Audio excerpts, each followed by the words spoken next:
ಕಾಪಾಡಿ ಸ್ವಾಮಿ. ರಾಘವ,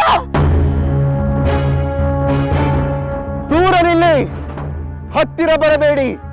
ಯಾರಾದರೂ ಹತ್ತಿರ ಬಂದರೆ ಈ ಸೀತೆಯ ಶಿರಸ್ಸು ಕ್ಷಣಾರ್ಧದಲ್ಲಿ ನೆಲಕ್ಕುರುಳುತ್ತದೆ.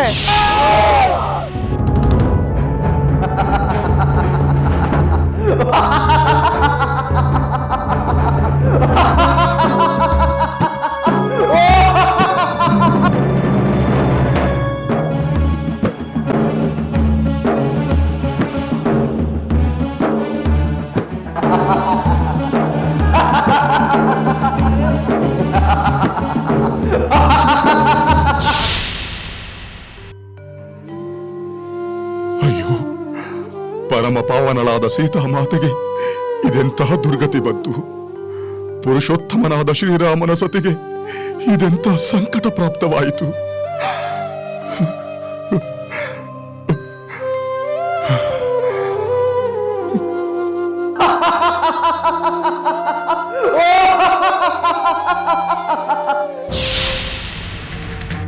ಎಲ್ಲವೋ ದುರಾತ್ಮನಾದ ರಾವಣ ಪುತ್ರನೇ, ನೀನು ನಿನ್ನ ವಿನಾಶಕ್ಕಾಗಿಯೇ ಸಾಧ್ವಿಯಾದ ಸೀತಾಮಾತೆಯ ಶಿರವನ್ನು ಕತ್ತರಿಸಲು ಮುಂದಾಗಿರುವೆ. ಬ್ರಹ್ಮರ್ಷಿಗಳ ಕುಲದಲ್ಲಿ ಹುಟ್ಟಿದರೂ ದುಷ್ಟ ರಾಕ್ಷಸರಂತೆ ವರ್ತಿಸುತ್ತಿರುವೆ. ನೀನು ದುಷ್ಟ, ಕ್ಷುದ್ರ, ಪಾಪಕರ್ಮಿ, ಅನಾರ್ಯ. ನಿನಗೆ ಧಿಕ್ಕಾರವಿರಲಿ. ಇಲ್ಲವೋ ಕಪಿಯೇ, ನೀನು ನನಗೇನು ಧಿಕ್ಕಾರ ಹೇಳುವುದು? ಲಂಕೆಗೆ ಹಾರಿ ಬಂದು ಕಪಿ ಚಾಪಲ್ಯದಿಂದ ಲಂಕಾ ದಹನ ನಡೆಸಿದ ನಿನಗೆ ನಾನು ಧಿಕ್ಕಾರ ಹೇಳುತ್ತೇನೆ. ನಾನು ಲಂಕಾ ದಹನ ಮಾಡಿದ್ದು ನನ್ನನ್ನು ಅವಮಾನಿಸಿದ, ನನ್ನ ಬಾಲಕ್ಕೆ ಬೆಂಕಿ ಹಚ್ಚಿದ ಆ ನಿನ್ನ ದುಷ್ಟ ತಂದೆಯ ಮೇಲಿನ ಪ್ರತಿಕಾರಕ್ಕಾಗಿ. ಆದರೆ ಪರಮ ಸಾಧ್ವಿಯಾದ ಸೀತಾದೇವಿಯನ್ನು ಹೀಗೆ ಹಿಂಸಿಸುತ್ತಿರುವ ನಿನ್ನಂತಹ ನೀಚನಿಗೆ ಕ್ಷಮೆ ಇಲ್ಲ. ನಿನ್ನ ಮನಸ್ಸಿನಲ್ಲಿ ಲವಲೇಶವಾದರೂ ಕರುಣೆ ಇಲ್ಲವೇ? ಲಂಕೆಯ ನಾಶಕ್ಕೆ, ನನ್ನ ತಂದೆಯ ದುಃಖಕ್ಕೆ ಕಾರಣಳಾದ ಈ ಸೀತೆಯ ಬಗ್ಗೆ ನನಗಾವ ಕರುಣೆಯೂ ಇಲ್ಲ. ಏಯ್ ನಿರ್ದಯ ರಾಕ್ಷಸ!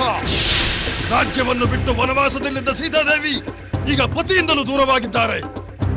ಸಾಧ್ವಿಯಾದ ಸೀತಾದೇವಿಯನ್ನ ಏಕೆ ಹಿಂಸೆ ಮಾಡುತ್ತೀ? ಅವರೇನು ಅಪರಾಧ ಮಾಡಿದ್ದಾರೆ?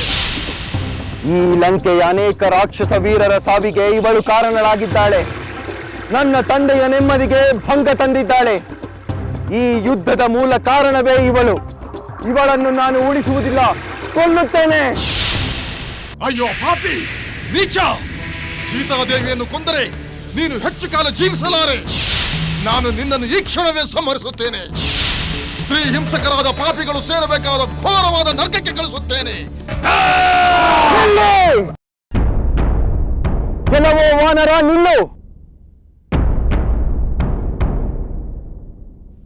ಆ ರಾಮ, ಸುಗ್ರೀವ, ನೀನು ಎಲ್ಲರೂ ಯಾರ ಸಲುವಾಗಿ ಇಲ್ಲಿಗೆ ಬಂದಿದ್ದೀರೋ ಆ ಸೀತೆಯನ್ನು ಈಗಲೇ ನಿನ್ನ ಕಣ್ಣೆದುರಲ್ಲೇ ಸಂಹರಿಸುತ್ತೇನೆ. ಒಂದು ಹೆಜ್ಜೆ ಮುಂದಿಡಬೇಡ, ನಿಲ್ಲು. ನಾನು ಇವಳನ್ನು ಸಂಹರಿಸಿದ ನಂತರ ರಾಮ ಲಕ್ಷ್ಮಣರನ್ನು, ನಿನ್ನನ್ನು, ಸುಗ್ರೀವನನ್ನು, ಕಡೆಗೆ ಆ ದ್ರೋಹಿ ವಿಭೀಷಣನನ್ನು ಕೊಲ್ಲುತ್ತೇನೆ. ಬೇಡ, ಬೇಡ ಇಂದ್ರಜಿತು, ಕೊಲ್ಲಬೇಡ. ಸ್ತ್ರೀವಧೆ ಮಹಾಪಾಪ, ಧರ್ಮಬಾಹಿರ. ಶತ್ರುವಧೆಯ ನನ್ನ ಪರಮ ಕರ್ತವ್ಯ, ಅದೇ ಪರಮ ಧರ್ಮ. ಅವರು ಸ್ತ್ರೀ ಆಗಲಿ ಪುರುಷರಾಗಲಿ ನನಗೆ ಮುಖ್ಯವಲ್ಲ.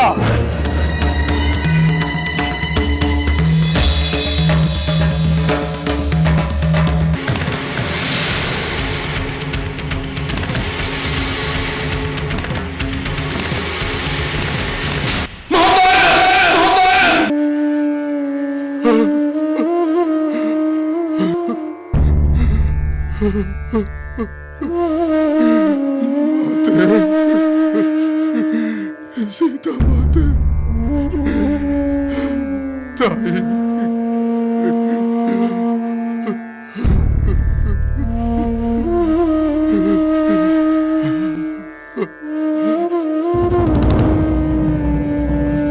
ಜೈ ಇಂದ್ರಜಿತ್!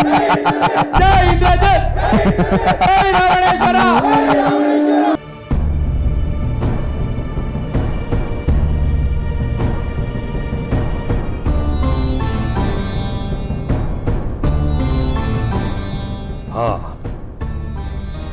ಈ ಬಾರಿ ಇಂದ್ರಜಿತುವಿನ ಯುದ್ಧ ತಂತ್ರ ಫಲಿಸಲೇಬೇಕು.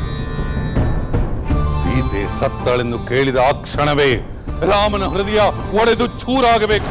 ಆ ಲಕ್ಷ್ಮಣ ಮತಿಭ್ರಾಂತನಾಗಬೇಕು. ವಾನರ ಸೈನ್ಯ ದಿಕ್ಕಾಪಾಲಾಗಿ ಓಡಬೇಕು. ಇದು ಆಗಲೇಬೇಕು. ಹಾ, ಇದು ಆಗಿಯೇ ಆಗುತ್ತದೆ. ಆಗಿಯೇ ಆಗುತ್ತದೆ. ಪ್ರಣಾಮಗಳು ಮಹಾಪ್ರಭು. ದೂತ, ಹೇಳು, ನೀನು ಯುದ್ಧ ಭೂಮಿಯಿಂದ ಬರುತ್ತಿರುವ ತಾನೆ? ಹೌದು ಪ್ರಭು, ನಾನು ಅಲ್ಲಿಂದಲೇ ಬರುತ್ತಿದ್ದೇನೆ. ನನ್ನ ಪುತ್ರ ಇಂದ್ರಜಿತು ಆ ಸೀತೆಯನ್ನು ಸಮ್ಮತಿಸಿದಾನೆ? ಪ್ರಭು, ಹೇಳು, ಏಕೆ ಸುಮ್ಮನಾಗಿಬಿಟ್ಟೆ?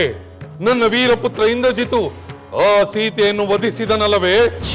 ವಧಿಸಿದರು ಪ್ರಭು. ಭಲೆ ಭಲೆ ಇಂದ್ರಜಿತು, ನಿನ್ನ ತಂತ್ರ ಸಫಲವಾಯಿತು. ಸಫಲವಾಗಲೇಬೇಕು. ಏಕೆ ದೂತ ಬೆಪ್ಪು ಮುಖ ಮಾಡಿಕೊಂಡು ನಿಂತಿರುವೆ? ಪ್ರಭು, ಸೀತೆಯ ವಧೆಯಾಗುವುದೆಂದು ನಿಮಗೆ ಮೊದಲೇ ತಿಳಿದಿತ್ತೆ? ಇಲ್ಲ ಇಲ್ಲ ಇಲ್ಲ, ನೀನು ತಿಳಿಸಿದ ಮೇಲೆಯೇ ನನಗೆ ತಿಳಿದದ್ದು. ದೂತ, ನೀನು ಈಗಲೇ ರಣರಂಗಕ್ಕೆ ಹೋಗಿ ಅಲ್ಲಿ ನಡೆಯುವ ವಿಷಯಗಳನ್ನು ನನಗೆ ಬಂದು ತಿಳಿಸು. ಬೇಗನೆ ಹೋಗು. ಅಪ್ಪಣೆ ಪ್ರಭು.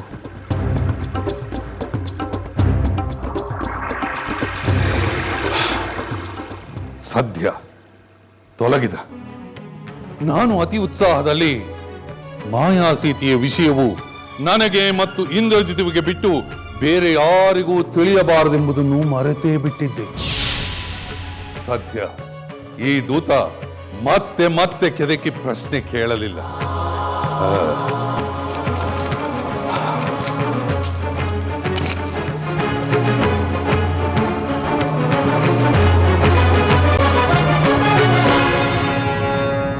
ಗ್ರಹಣ ಹಿಡಿದಿದ ರವಿಯ ಹಾಗೆ ಮೂಕವಾಗಿಯ ಕವಿಯ ಹಾಗೆ ಗ್ರಹಣ ಹಿಡಿದಿದ ರವಿಯ ಹಾಗೆ ಮೂಕವಾಗಿಯ ಕವಿಯ ಹಾಗೆ ನೀನಿರದೆ ನಾನು ರವೀರದ ಬಾನು ನಿನಗಾಗಿಯೇ ನಾನು ಬಂದಿಹೇನು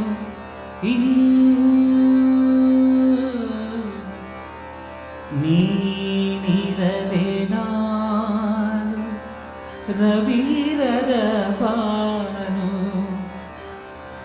ನಿನಗಾಗಿಯೇ ನಾನು ಬಂದಿಹೇನು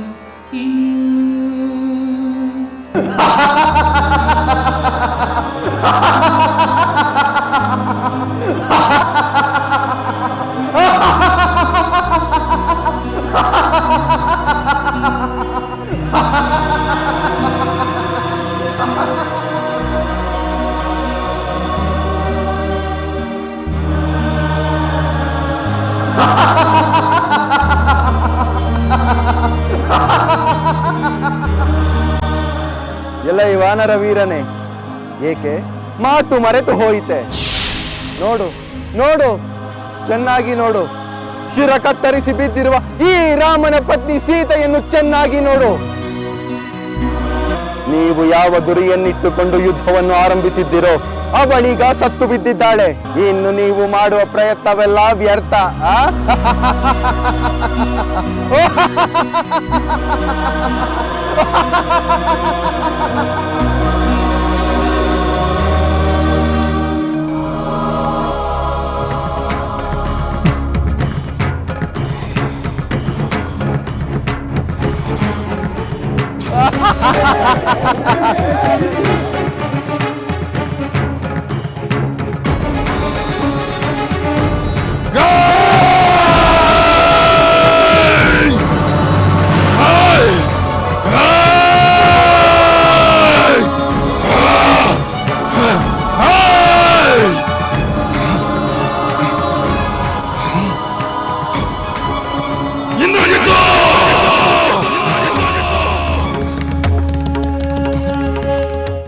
ಸೀತಾ ಮಾತೆ ಮಾತೆ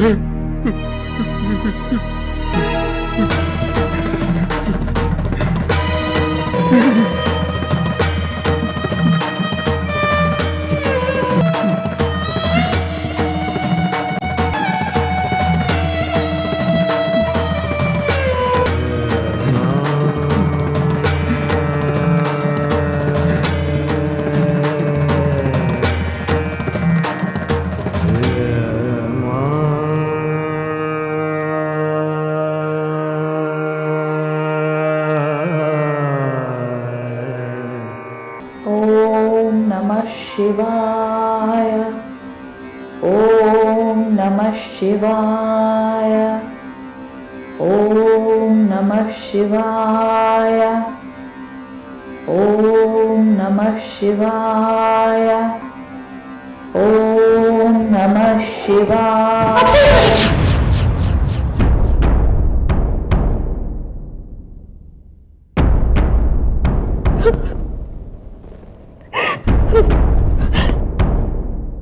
ಸುಲೋಚನಾ, ಏನಾಯಿತು? ಏಕೆ ಈ ಆತಂಕ?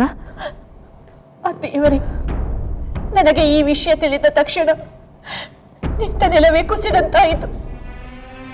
ಕಣ್ಣು ತುಂಬ ಕತ್ತಲೆ ಆವರಿಸಿದಂತಾಯಿತು.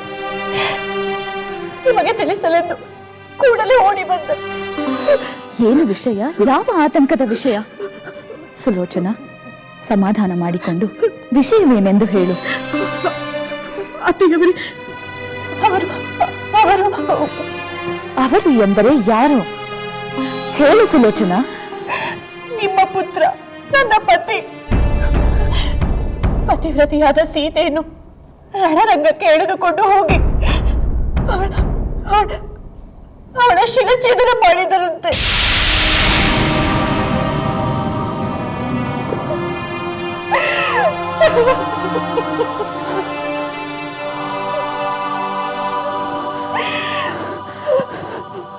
ಸುಲೋಚನಾ, ನೀನು ಹೇಳುತ್ತಿರುವ ವಿಷಯ ಸತ್ಯವೇ?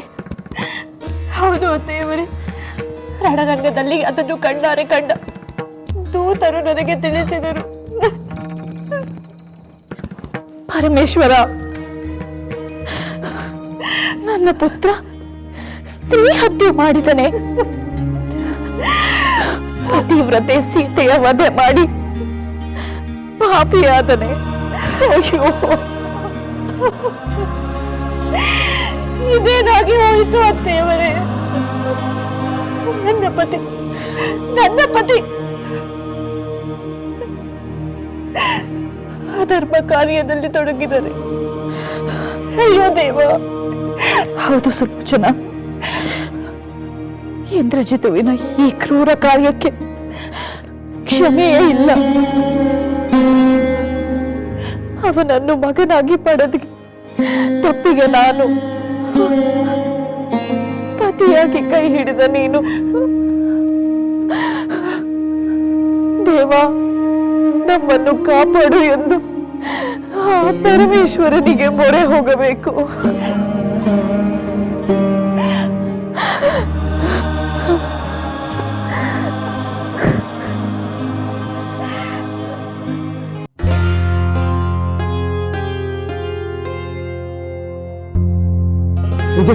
ವಿಜತೆ, ಅನಾಹುತವಾಯಿತು. ಏನಾಯ್ತು ದೂತ? ಏಕೆ ಈ ಆತುರ? ರಣರಂಗದಲ್ಲಿ ಸೀತೆ ಬಂಧಮುಕ್ತಳಾದಳೆ. ಬಂಧಮುಕ್ತವಾಗುವುದೇನು ಬಂತು?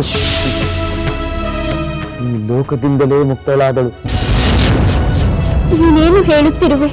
ಹೌದು ತ್ರಿಜತೆ, ಇಂದ್ರಜಿತು ಸೀತೆಯನ್ನು ಸಂಹರಿಸಿಬಿಟ್ಟ. ಇಲ್ಲ, ನಾನು ಇದನ್ನು ನಂಬುವುದಿಲ್ಲ. ಪತಿವ್ರತೆಯಾದ ಸೀತೆಯನ್ನು ಯಾರಿಂದಲೂ ಸಂಹರಿಸಲು ಸಾಧ್ಯವಿಲ್ಲ. ಇದರಲ್ಲಿ ಏನು ಮೋಸವಿದೆ. ಮೋಸವೇ? ಹೌದು, ಇದು ನಂಬಲಾಗದ ವಿಷಯ. ನನ್ನ ಮನಸ್ಸು ಈಗಲೂ ಹೇಳುತ್ತಿದೆ, ಸೀತೆಯನ್ನು ವಧಿಸುವುದೆಂದರೇನು? ಆದರೆ ಸ್ವತಃ ಹನುಮಂತನೇ ಅದನ್ನು ಕಂಡು ಅತಿಯಾಗಿ ದುಃಖಿಸಿದ. ಅವನೇ ಯುದ್ಧವನ್ನು ನಿಲ್ಲಿಸಿ ರಾಮ ಸುಗ್ರೀವರಿಗೆ ವಿಷಯವನ್ನು ತಿಳಿಸಲು ವಾನರರೊಂದಿಗೆ ಹೋದ ಮೇಲೆ ನಂಬದಿರುವುದು ಹೇಗೆ ತ್ರಿಜಟೆ? ಹೌದು, ಹನುಮಂತನಂಥ ವಿವೇಕಿ ಇದನ್ನು ನಂಬಿದನು. ವಾನರ ಸೈನ್ಯವೆಲ್ಲ ನಂಬಿತೆ. ಹೌದು ತ್ರಿಜಟೆ, ಅವರು ನಂಬಿ ಶೋಕತಪ್ತರಾದರು. ದುಃಖದಿಂದಲೇ ರಾಮನ ಬಳಿಗೆ ಹೊರಟರು. ಇಲ್ಲ ದೂತ, ನನ್ನಿಂದ ಇದನ್ನು ನಂಬಲಾಗುತ್ತಿಲ್ಲ. ಅಲ್ಲಿ ಏನು ನಡೆಯುತ್ತೆಂದು ನಾನು ನಿನಗೆ ತಿಳಿಸಿದ್ದೇನೆ. ನಂಬುವುದು ಬಿಡುವುದು ನಿನಗೆ ಸೇರಿದ್ದು. ನಾನು ಬರುತ್ತೇನೆ. ನಾನು ಈಗಲೇ ಅಶೋಕವನಕ್ಕೆ ಹೋಗಿ ಇದರ ಸತ್ಯಾಸತ್ಯತೆಗಳನ್ನು ಪರೀಕ್ಷೆ ಮಾಡುತ್ತೇನೆ. ಸಹೋದರ ಸಹೋದರ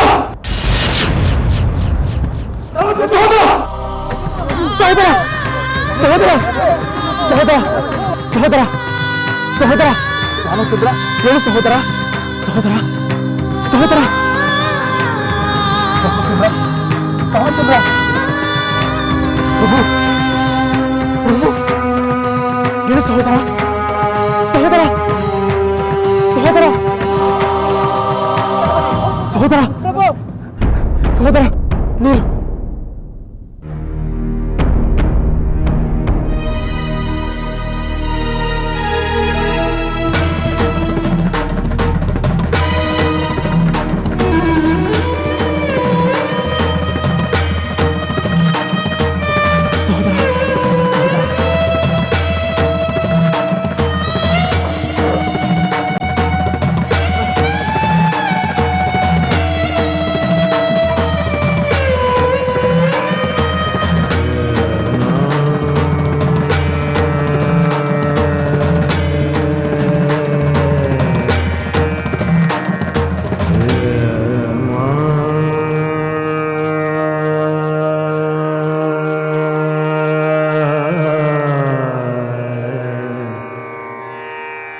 ಸಹೋದರ, ನೀನು ನಿರಂತರವಾಗಿ ಧರ್ಮ ಮಾರ್ಗದಲ್ಲಿ ನಿರತನಾಗಿರು. ಜೊತೆಗೆ ನೀನು ಜಿತೇಂದ್ರಿಯನು. ನೀನು ನಿಷ್ಠೆಯಿಂದ ಯಾವ ಧರ್ಮವನ್ನು ಆಶ್ರಯಿಸಿರುವೆಯೋ ಆ ಧರ್ಮ ನಿನ್ನನ್ನು ಅನರ್ಥಗಳಿಂದ ಪಾರು ಮಾಡಲು ಅಸಮರ್ಥವಾಗಿದೆ. ಆದ್ದರಿಂದ ನೀನು ಧರ್ಮ ಮಾರ್ಗದಲ್ಲಿ ನಡೆಯುವುದು ನಿರರ್ಥಕವೆಂದು ನಿಶ್ಚಯವಾದಂತಾಯಿತು.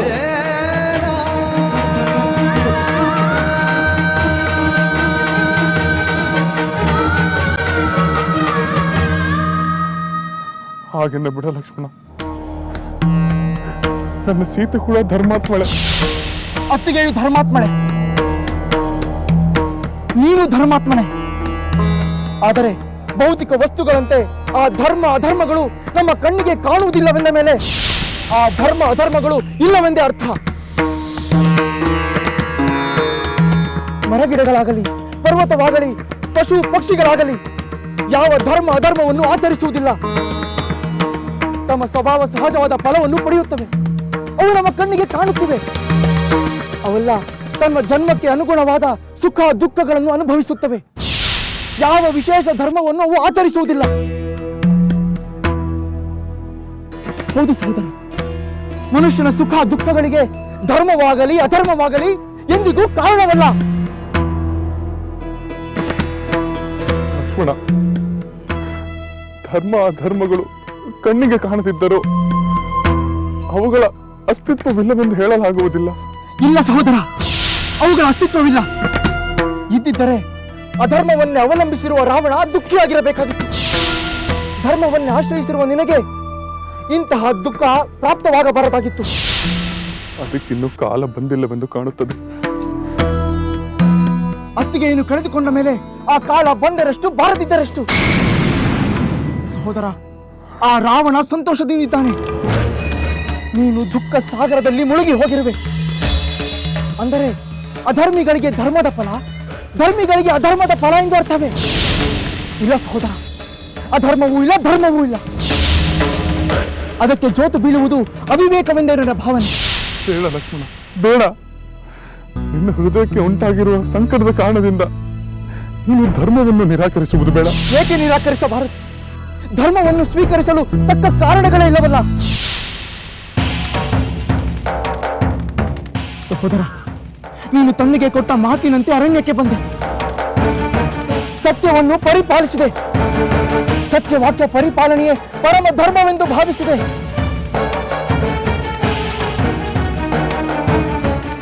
ನಿನಗೆ ಯುವರಾಜ್ಯ ಪಟ್ಟಾಭಿಷೇಕ ಮಾಡುವುದಾಗಿ ಹೇಳಿ ಮಾತಿಗೆ ತಪ್ಪಿ ನಿಷ್ಕರುಣೆಯಿಂದ ವರ್ತಿಸಿದ ಆ ನಿಷ್ಠುರಿ ತಂದೆಯನ್ನೇಕೆ ಶಿಕ್ಷಿಸಲಿಲ್ಲ? ಅದು ಅನ್ಯಾಯವನ್ನು ಏಕೆ ಪ್ರತಿಭಟಿಸಲಿಲ್ಲ? ಆ ಧರ್ಮವನ್ನು ನೀನು ಒಂದೇ ತೊಡೆದು ಹಾಕಿದ್ದರೆ ನೀನು ಕಾಡಿಗೆ ಬರಬೇಕಾಗಿರಲಿಲ್ಲ. ಹತ್ತಿಗೆ ಇದು ಯೋಗ, ಈ ಯುದ್ಧ, ಈ ದುರಂತ ನಡೆಯುತ್ತಿರಲಿಲ್ಲ. ನೀನು ಯಾರಿಗಾಗಿ ಪಡುಬಾರದ ಪಾಡೆಲ್ಲ ಪಟ್ಟು ಇಲ್ಲಿಯವರೆಗೆ ಬಂದೆ? ಆ ಸೀತಾ ಮಾತೆ ಹತಳಾದಳಲ್ಲ ಸಹೋದರ. ಧರ್ಮ ಎಲ್ಲಿದೆ? ನ್ಯಾಯ ನೀತಿ ಎಲ್ಲಿದೆ? ಲಕ್ಷ್ಮಣ, ನಿನ್ನ ಅತ್ತಿಗೆ ಹತಳಾದಳು, ನಿನ್ನ ಸೀತೆ ಹತಳಾದಳು. ಸಹೋದರ, ಸಹೋದರ,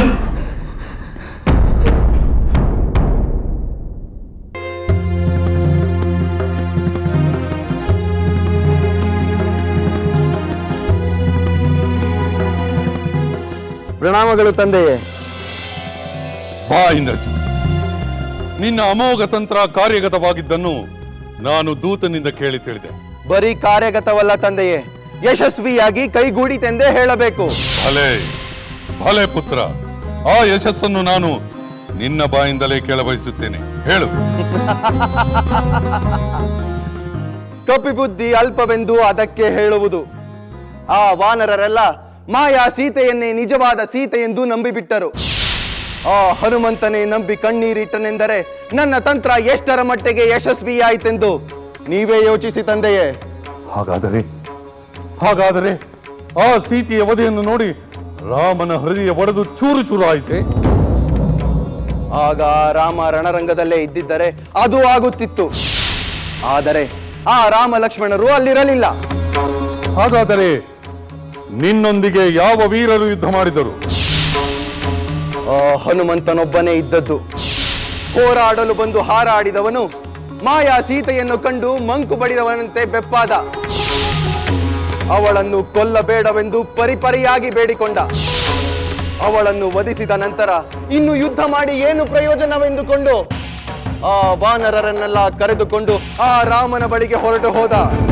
ಭಲೆ ಭಲೆ ಇಂದ್ರಜಿತ್, ಹನುಮಂತನೇ ನಂಬಿದ ಎಂದ ಮೇಲೆ ಆ ರಾಮನು ನಂಬಲೇಬೇಕು. ಪತ್ನಿ ವಿಯೋಗದ ದುಃಖದಿಂದ ಅವನ ಪೌರುಷ ಕರಗಿ ಹೋಗುತ್ತದೆ. ಆಮೇಲೆ ನಿಸ್ತೇಜನಾಗಿ ಬೊಂಬೆಯಂತಿರುವ ರಾಮನನ್ನು, ಆ ವಾನರ ಸೈನ್ಯನ್ನು ಕ್ಷಣಾರ್ಧದಲ್ಲಿ ಧ್ವಂಸಗೊಳಿಸುತ್ತೇನೆ. ಹೌದು ತಂದೆಯೇ, ಹಾಗೆ ಮಾಡಬೇಕು. ನಮ್ಮ ಲಂಕೆಗೆ ಒದಗಿರುವ ಕಂಟಕವನ್ನು ದೂರ ಮಾಡಲೇಬೇಕು. ಅಷ್ಟು ಮಾತ್ರವಲ್ಲ ಕುಮಾರ, ಆಮೇಲೆ ಆ ಸೀತೆ, ಆ ನಿಜವಾದ ಸೀತೆ ಸುಲಭವಾಗಿ ಯಾವ ಅಡ್ಡಿ ಆತಂಕವಿಲ್ಲದೆ ನನ್ನ ವಶಳಾಗಬೇಕು, ವಶಳಾಗುತ್ತಾಳೆ.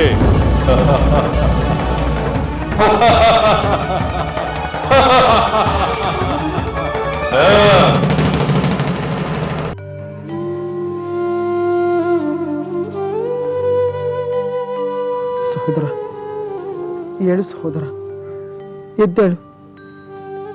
ನೀನು ಹೀಗೆ ಪ್ರಜ್ಞೆ ತಪ್ಪಿ ಮಲಗಿದ್ದರೆ ನಮ್ಮೆಲ್ಲರ ಚೈತನ್ಯವೆಲ್ಲ ಉಡುಗಿ ಹೋಗುತ್ತದೆ. ಏಳು ಸಹೋದರ, ಎದ್ದೇಳು. ಏಳು ಸಹೋದರ.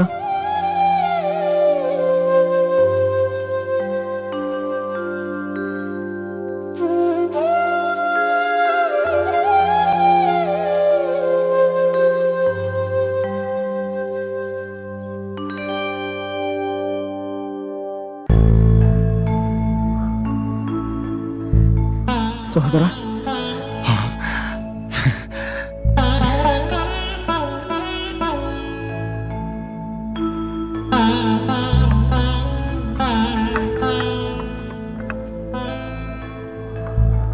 ರಾಮಚಂದ್ರ,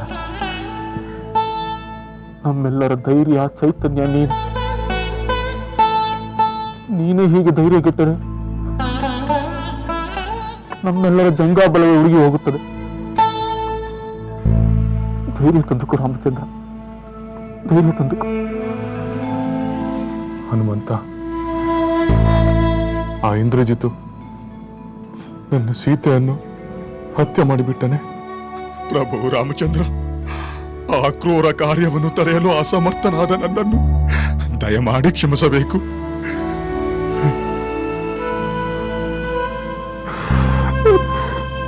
ಸೀತೆ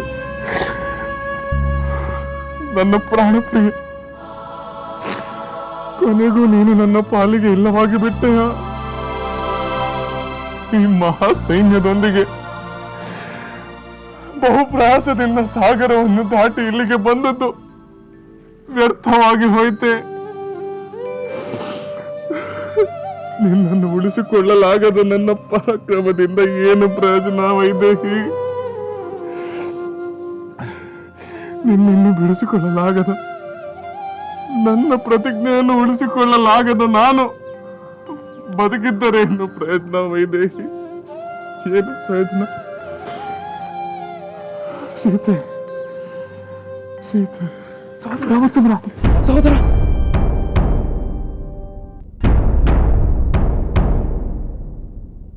ಸಹೋದರ,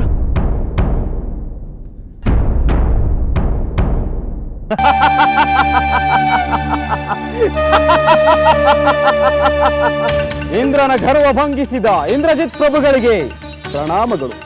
ಎಲೈ ದೂತ, ಇಂದ್ರನ ಗರ್ವ ಭಂಗ ಮಾಡಿದ್ದು ಹಳೆಯ ಕತೆ. ಈಗ ನಾನು ಆ ರಾಮನ ಗರ್ವ ಭಂಗ ಮಾಡಿ ಬಂದಿದ್ದೇನೆ, ಅದರ ಪ್ರಶಂಸೆಯನ್ನು ಮಾಡು. ಹೌದೇ ಪ್ರಭು, ನೀವು ಆ ರಾಮನ ಗರ್ವಭಂಗ ಮಾಡಿ ಬಂದಿರಾ? ಮಾತ್ರವಲ್ಲ ದೂತ, ಸಮಸ್ತ ವಾನರ ಸೈನ್ಯದ ಗರ್ವವು ಅಡಗಿ ಹೋಗಿದೆ. ನಾನು ಆ ಸೀತೆಯ ಶಿರಚ್ಛೇದನ ಮಾಡಿದನೆಂದು ಆ ರಾಮ ಲಕ್ಷ್ಮಣ ವಾನರ ಸೈನ್ಯವು ಶೋಕ ಸಾಗರದಲ್ಲಿ ಮುಳುಗಿ ಹೋಗಿದೆ. ಇನ್ನು ಆ ರಾಮ ಪಾಪ, ಅವನು ಜೀವಂತವಾಗಿರಲು ಸಾಧ್ಯವೇ ಇಲ್ಲ. ಭಲೆ ಭಲೆ ಭಲೆ ಭಲೆ, ರಾಮ ಗರ್ವ ಭಂಜಕ, ವಾನರ ಸೈನ್ಯ ಹಂತಕ, ಹಸಕಂಠ ಸಂಜಾತ, ಬಹುಪರಾಗ್ ಬಹುಪರಾಗ್ ಬಹುಪರಾಗ್. ನನಗೆ ಸಂತೋಷವಾಗಿದೆ ದೂತ, ಬಹಳ ಸಂತೋಷವಾಗಿದೆ. ಹೋಮಾಗ್ನಿಗೆ ಆಹುತಿ ನೀಡಿ ಅಗ್ನಿದೇವನನ್ನು ತೃಪ್ತಿಪಡಿಸಬೇಕು. ಅದಕ್ಕೆ ಬೇಕಾದ ಹವಿಸನ್ನು ಸಿದ್ಧ ಮಾಡು. ಈಗಾಗಲೇ ಸಿದ್ಧವಾಗಿದೆ ಪ್ರಭು. ಭಲೆ ದೂತ, ಭಲೆ. ನಿನ್ನ ಕಾರ್ಯ ತತ್ಪರತೆಯನ್ನು ನಾನು ಮೆಚ್ಚುತ್ತೇನೆ. ಸಿದ್ಧವಿರುವ ಎಲ್ಲವನ್ನು ತೆಗೆದುಕೊಂಡು ಬಾ, ಅಗ್ನಿಯನ್ನು ಪ್ರತಿಷ್ಠಾಪಿಸುತ್ತೇನೆ. ಅಪ್ಪಣೆ ಪ್ರಭು. ಸಹೋದರ ಸಹೋದರ, ಏನಿದು? ಶ್ರೀರಾಮಚಂದ್ರನಿಗೆ ಏನಾಗಿದೆ? ರಾಮಚಂದ್ರ ಪ್ರಭು ಏಕೆ ಪ್ರಜ್ಞೆ ತಪ್ಪಿದ್ದಾರೆ? ನಾನು ಆ ರಾವಣನ ಯುದ್ಧದ ಮುಂತಿದ ತಂತ್ರಗಳೇನೆಂದು ತಿಳಿಯುವ ಪ್ರಯತ್ನದಲ್ಲಿ ನಮ್ಮ ದೂತರಿಗೆ ಮಾತನಾಡಿ ಬರುವಷ್ಟರಲ್ಲಿ ಏನೋ ಅನಾಹುತವಾಗಿದೆಯಲ್ಲ. ರಾಮಚಂದ್ರ ಪ್ರಭು ಪ್ರಜ್ಞೆ ತಪ್ಪುವಂತ ಘಟನೆ ಏನು ನಡೆಯಿತು? ನೀವೆಲ್ಲ ಇಷ್ಟೊಂದು ದುಃಖ ಪಡಲು ಕಾರಣವೇನು? ಲಕ್ಷ್ಮಣ, ನೀನಾದರೂ ಹೇಳು, ರಾಮಚಂದ್ರ ಪ್ರಭು ಏಕೆ ಪ್ರಜ್ಞೆ ತಪ್ಪಿದ್ದಾರೆ? ಇವರೆಲ್ಲ ಏಕೆ ಇಷ್ಟೊಂದು ದುಃಖದಲ್ಲಿ ಮುಳುಗಿದ್ದಾರೆ? ವಿಭೀಷಣ, ನಿನಗೆ ವಿಷಯ ತಿಳಿಯದೆ ನನ್ನ ಸಹೋದರ ಮಿತಿ ಮೀರಿದ ದುಃಖದಿಂದ ಪ್ರಜ್ಞೆ ತಪ್ಪಲು ಕಾರಣವಾದ ಆ ಘಟನೆ ಏನೆಂದು ನಿನಗೆ ತಿಳಿಯದೆ ನಮ್ಮೆಲ್ಲರ ಸಂಕಟಕ್ಕೆ ಕಾರಣವಾದ ಆ ವಿಷಯ ನಿನಗೆ ಗೊತ್ತಿಲ್ಲವೇ? ಇಲ್ಲ ಲಕ್ಷ್ಮಣ, ರಣರಂಗದಲ್ಲಿ ಏನು ನಡೆಯುತ್ತಿದೆ ಎಂಬುದನ್ನು ತಿಳಿಯಲು ನಾನು ಪ್ರಯತ್ನ ಮಾಡಲಿಲ್ಲ. ಆ ರಾವಣ ಮತ್ತು ಇಂದ್ರಜಿತುವಿನ ಯುದ್ಧದ ಮುಂದಿನ ತಂತ್ರಗಳೇನೆಂದು ತಿಳಿದು ಶ್ರೀರಾಮಚಂದ್ರನಿಗೆ ತಿಳಿಸುವ ಆತುರದಲ್ಲಿ ಧಾವಿಸಿ ಬಂದೆ. ಇಲ್ಲಿ ನೋಡಿದರೆ ಶ್ರೀರಾಮ, ಲಕ್ಷ್ಮಣ, ಏನಾಯಿತು ಏನಾಯಿತೆಂದು ಹೇಳು. ವಿಭೀಷಣ, ಆ ಕ್ರೂರ ಇಂದ್ರಜಿತುವಿನಿಂದ ನನ್ನ ಅತ್ತಿಗೆ ಸೀತಾದೇವಿಯ ಹತ್ಯೆಯಾಗಿರುವ ವಿಷಯ ಹನುಮಂತನಿಂದ ಕೇಳಿದ ತಕ್ಷಣ ನನ್ನ ಸಹೋದರ ಪ್ರಜ್ಞೆ ತಪ್ಪಿದ. ಎಚ್ಚರಗೊಳಿಸಲು ಎಷ್ಟು ಪ್ರಯತ್ನ ಪಟ್ಟರೂ ಆ ಘೋರ ದುರಂತವನ್ನು ನೆನೆದು ಮತ್ತೆ ಮತ್ತೆ ಪ್ರಜ್ಞೆ ತಪ್ಪುತ್ತಿದ್ದಾನೆ. ಏನು? ಆ ಧೂರ್ತ ಇಂದ್ರಜಿತುವಿನಿಂದ ವೈದೇಹಿಯ ಹತ್ಯೆ? ಅಸಂಭವ, ಅಸಂಭವ, ಇದು ಅಸಂಭವ, ಇದು ಅಸಂಭವ.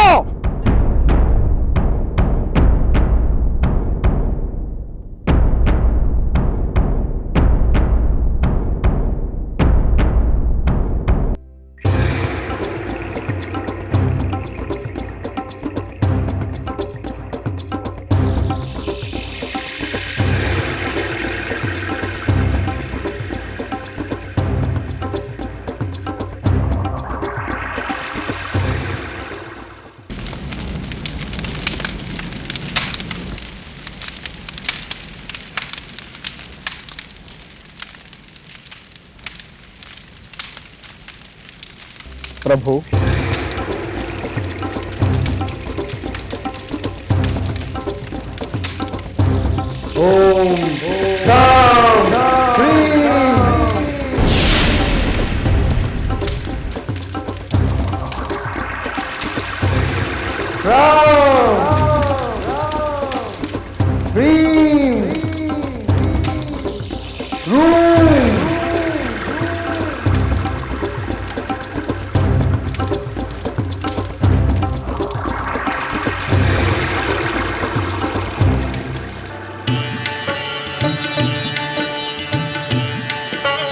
ಪ್ರಭು, ಪ್ರಣಾಮಗಳು.